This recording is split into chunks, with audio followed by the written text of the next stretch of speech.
Bonjour tout le monde. Aujourd'hui, nous allons parler de retraite et de droits non réclamés à l'IRCANTEC, aussi appelés non-recours. Alors, Aurélie, c'est quoi le non-recours? Aujourd'hui, en France, la retraite, elle est quérable. C'est-à-dire que pour pouvoir en bénéficier, l'assuré doit faire lui-même sa demande auprès des différents régimes de retraite auxquels il a été affilié. Depuis maintenant une dizaine d'années, ce processus, c'est-à-dire de faire sa demande de retraite, a été simplifié et aujourd'hui de plus en plus automatisé. Néanmoins, on observe qu'un certain nombre de personnes omettent encore de déposer leur demande auprès d'un, voire de plusieurs régimes de retraite. Et c'est là qu'on parle de personnes en situation de non-recours. Et alors Gladys, est-ce qu'il existe aujourd'hui des disparités entre les régimes de retraite sur ce non-recours? La réponse est oui.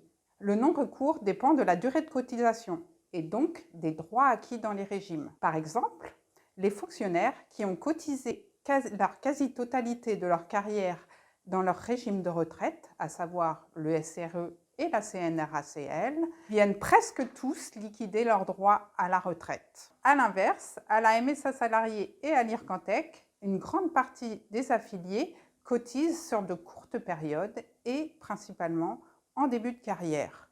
Le non-recours à l'IRCANTEC et à la MSA salariée est globalement élevé. Alors Aurélie, quel est le niveau du non-recours à l'IRCANTEC? Eh bien, c'est une personne sur trois née entre 1947 et 1952, ayant acquis des droits dans le régime de l'IRCANTEC, qui aujourd'hui ne les ont pas fait valoir. Il faut savoir que cette part, elle a diminué au fil des générations, puisque par exemple, pour la génération 1940, nous étions à une personne sur deux.